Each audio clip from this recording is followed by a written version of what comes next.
Olá, pessoal, bem-vindos a mais uma das nossas aulas da disciplina de Ecologia de Comunidades e Ecossistemas.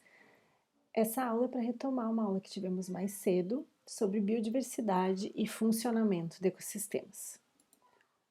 Bom, nós vimos nessa aula de hoje como que os processos e funções estão relacionados com a biodiversidade, e nós vimos os diferentes componentes da biodiversidade, as facetas da diversidade. Nós vimos também atributos e a relação entre atributos e diversidade funcional.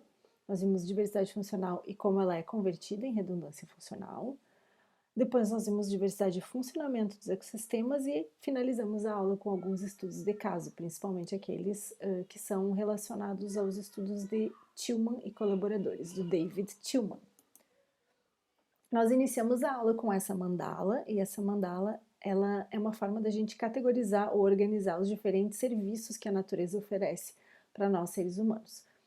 Então, as funções que existem no ecossistema, que são oferecidas por espécies, por fim, elas se tornam serviços que nós podemos utilizar na natureza. Então, aqui nessa mandala vocês encontram as diferentes categorias de serviços, desde as de suporte, né? São serviços que dão suporte a outros serviços, né? Os serviços de provisão, aqueles que nós podemos extrair diretamente da natureza, como a pesca, a madeira, a água limpa para beber. Os serviços de regulação, como estoque de carbono, controle de cheias, né? O próprio controle da temperatura através das florestas. E os serviços culturais, né? Como serviços estéticos, de recreação, e os serviços relacionados à educação. Então, nessa mandala a gente encontra os serviços, e eles são ligados diretamente às funções que existem na natureza. Bom, então a gente entende que função que existe na natureza está relacionada à diversidade, né? E de que os sistemas bem diversos, comunidades bem diversas, vão ter uma gama grande de funções e, por isso, locais bem diversos podem oferecer uma quantidade grande de serviços ecossistêmicos, né? Então, por fim, processos e funções, eles têm relação com diversidade. Então, uma forma que nós vimos na aula anterior de entender o funcionamento do sistema é através de métricas, né, os parâmetros como biomassa e produtividade de um sistema. Alguns estudos mostram, sim, que biomassa e produtividade são fatores que respondem à diversidade e que aumentam com incrementos de diversidade, né? Então, se nós sairmos de um lugar ou de um experimento em que tem menor diversidade e dentro do mesmo experimento amostras, né, que tem maior diversidade, a gente vai encontrar valores maiores de produtividade no sistema, normalmente medido através de biomassa de plantas, no caso como os estudos de Tillman, né, desse grupo, do David Tillman. E também existe um entendimento de que quando a gente perde diversidade, ou quando tem erosão da biodiversidade, a gente tem então uma alteração dos processos e dos serviços oferecidos, né? À medida que a gente perde diversidade, então nós teríamos um comprometimento dos processos e dos serviços dos ecossistemas. Essa relação que existe entre diversidade de espécies com produtividade do sistema, ela pode ser tanto taxonômica, como vocês estão vendo aqui, né, para a diversidade taxonômica no eixo X, quanto para a diversidade funcional, que representa a diversidade de funções, né, e a biomassa de plantas também respondendo a essa diversidade funcional e aumentando, certo? Então, a diversidade, ela tem diversas facetas, né, diferentes facetas. Entre elas, né, diversidade taxonômica, funcional e genética, né, ou filogenética, são diferentes formas da gente olhar para a diversidade. Uma outra forma da gente olhar para a diversidade é através dos gradientes espaciais. Então, se nós formos olhar em como a diversidade muda ao longo do espaço, nós podemos utilizar, por exemplo, essa abordagem proposta pelo Whittaker, da diversidade alfa, beta e gama, né? Então, a diversidade alfa é a diversidade que existe em determinado local, né, de uma comunidade. Eu usei o exemplo na aula de hoje de manhã, que seria uma diversidade de uma comunidade, por exemplo, diversidade de borboletas, né? Se eu saio de um lugar para outro, né, e também quero avaliar essa diversidade de uma comunidade de borboletas e comparar dois locais, a composição entre dois locais, estamos falando de diversidade beta, então ela mudando de um lugar para o outro. E se a gente considerar todos esses locais que eu estou comparando através da beta, numa ampla escala espacial, eu estou falando em diversidade gama, né? E aqui a gente pode olhar tanto para a diversidade taxonômica, né, mudando através do espaço, quanto para a diversidade funcional, né, como que ela muda através do espaço, ou como que ela é diferente entre uma comunidade e outra, e também para a diversidade filogenética. Quão próximas são filogeneticamente comunidades que estão numa comunidade, né, espécies que compõem uma comunidade ou outra, né? Como que é a diversidade filogenética, como ela muda de uma comunidade para outra, então nós estamos falando de diversidade beta filogenética, né? E aí nós também podemos olhar para diferentes escalas dentro da organização biológica, então nós podemos tratar da diversidade na escala dos indivíduos, né, nas populações, e ir até para o nível dos ecossistemas, olhando para a diversidade de todo um sistema. Né? Por exemplo, através das funções que existem nesse sistema ou através dos serviços oferecidos. Então, vocês veem que a diversidade ela tem diversas, múltiplas, né, facetas ou componentes, ela pode ser abordada em diversas escalas e também em níveis de organização biológica. Normalmente, a gente entende diversidade, né, uma medida mais simples da gente tomar da diversidade de uma comunidade através do número de espécies, então a riqueza. E aí vocês podem ver riqueza de besouros, peixes recifais, aves tropicais, né, borboletas e mariposas. Então aqui a riqueza de espécies é uma medida simples de biodiversidade e direta. Tradicionalmente a gente entende as comunidades sob essa, ou ecossistemas sob essa perspectiva da riqueza de espécies, né? Existem outras estimativas, como Shannon, né? Ou Simpson, são estimativas de diversidade e também de equitabilidade e equidade, que a gente olha para como a composição das abundâncias muda entre espécies numa comunidade, tá? Acontece que não é apenas a identidade taxonômica das espécies que se traduz em processo, função e serviço, certo? Quando a gente olha para uma função, como por exemplo crescimento ou taxa de produtividade, o acúmulo de nitrogênio, não é a identidade da espécie que faz isso. Isso pode mudar de uma espécie para outra, mas são as funções, né, a maneira são os atributos ou a maneira com que as espécies interagem com o sistema que traduzem funções e serviços. Então, nós partimos de uma abordagem taxonômica para utilizar uma abordagem funcional, em que nós estejamos nos referindo aí às características das espécies e como que essas características interagem com o meio, né, para a gente poder entender melhor a função de cada espécie no sistema. Então, são os atributos que nos dizem sobre isso, né? Nós vimos isso na aula. O que seriam esses atributos? São características também, ou traits, né, no inglês traits, atributos funcionais, como, por exemplo, dieta, tamanho, né, o quão especialista é uma espécie.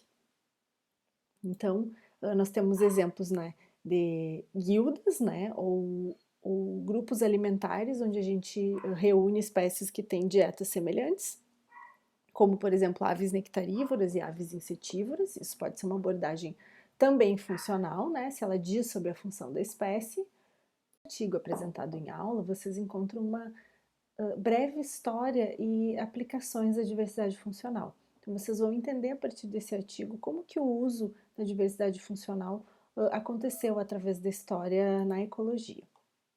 Então, dentro desse artigo, os autores mostram que os estudos de diversidade funcional, eles têm sido conduzidos normalmente para responder como que as espécies influenciam, né, no funcionamento do ecossistema e também como que as espécies respondem a mudanças ambientais.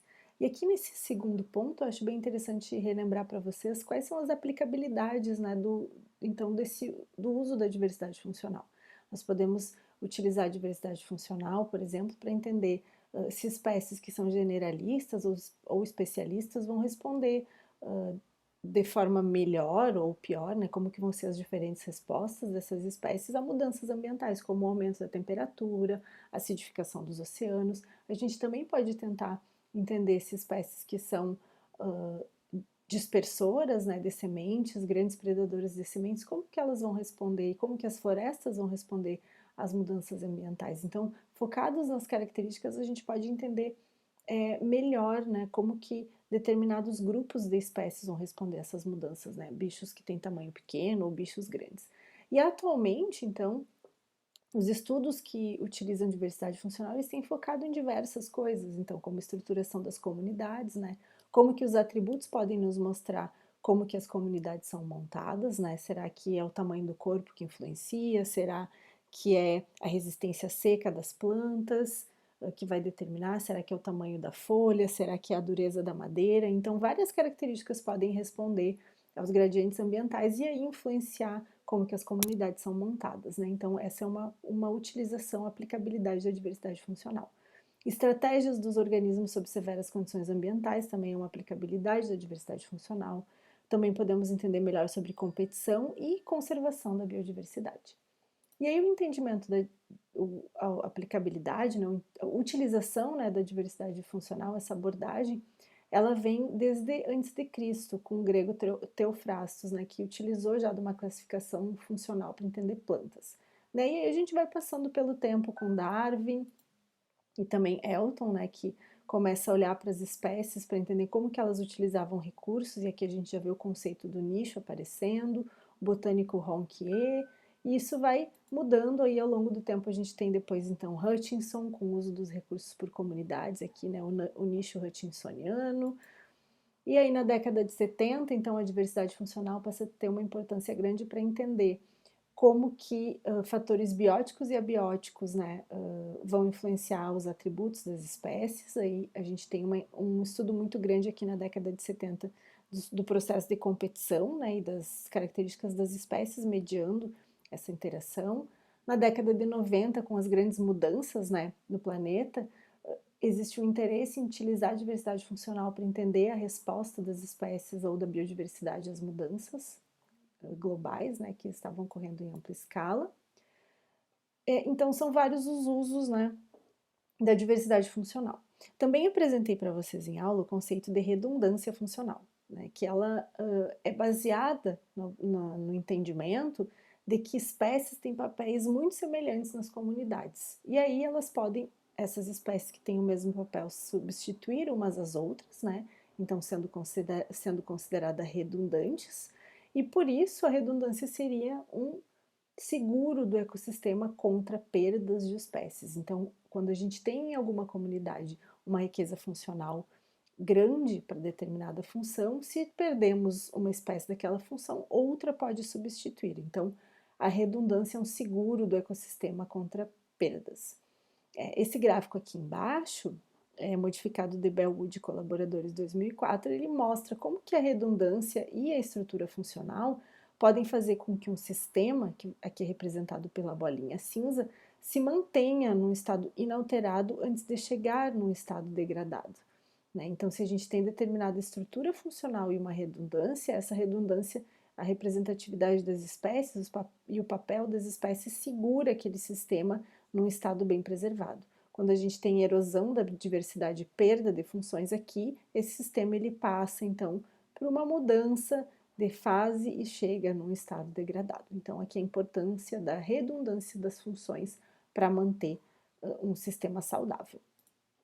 Então a gente tem essa redundância funcional, um conceito um pouco associado aí com o conceito de espécies-chave que nós vimos na aula passada. A espécie-chave apresentada para vocês foi da estrela, né, Pisaster, através dos experimentos, né, do Robert Penn, que ele mostrou que é uma espécie-chave para controlar a riqueza ou a diversidade de espécies que existe nos costões rochosos, lá no oeste dos Estados Unidos, tá? E qual que é a relação entre esses dois conceitos? Então, se a gente tem redundância, né, em determinado grupo que é fundamental para o funcionamento do sistema, ou não uma espécie-chave, mas um grupo funcional que ele é fundamental e existe uma redundância, então a gente tem uma segurança, né, de que se a gente perde uma daquelas espécies que são fundamentais, outra poderá substituir e manter aquele processo ecossistêmico, ou aquele sistema lá, determinado sistema funcionando, certo? Então aqui o exemplo foi relacionado com Pisaster, né?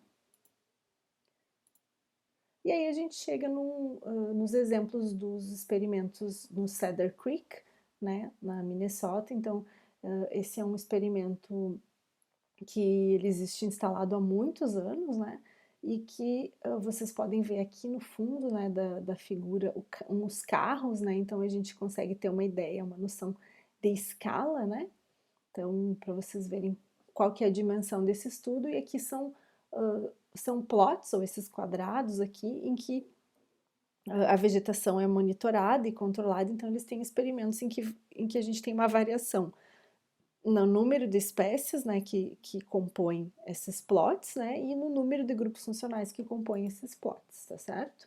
E aí, então, nesses estudos, uh, é, são testadas a relação entre biodiversidade e funcionamento dos ecossistemas. Então, sobre os experimentos conduzidos em Cedar Creek, lá em Minnesota, naqueles plots, esse slide ele mostra alguns dos resultados, né? E esses resultados aqui eles estão relacionando a produtividade, medida em forma de biomassa, gramas por metro quadrado, né? E aí vocês estão vendo aqui biomassa acima do solo, em A e C, e em B e D vocês estão vendo biomassa abaixo do solo ou das raízes, né? Em gramas por metro quadrado. No lado esquerdo vocês têm na parte superior, né, o número de espécies nos plots, então de 1 até 16 espécies nos plots, a mesma coisa aqui para o lado direito, em B, e em C, vocês estão vendo a biomassa acima do solo, a relação com os grupos funcionais, né, dentro desses plots. Então, aqui a gente tem monoculturas, são monoculturas que não têm leguminosas, mas não tem plantas com mecanismo C4 e por aí vai. Então, essa parte aqui é riqueza de espécies, então diversidade taxonômica, e essa inferior, diversidade funcional. E o que vocês veem é que a biomassa acima do solo, ela aumenta, né, acima e abaixo do solo, quando a gente aumenta o número de espécies nos experimentos, e a diversidade funcional nos dá uma resposta muito semelhante, né? Então, quando a gente tem mais diversidade de espécies nos plots, mais diversidade funcional, a gente tem um incremento da biomassa acima e abaixo do solo. E esse é um dos exemplos para os estudos do Cedar Creek, e tem muitos outros que relacionam diversidade taxonômica e funcional com os processos que ocorrem nos ecossistemas, aí o funcionamento desses sistemas. Tá bem? Então, até a próxima.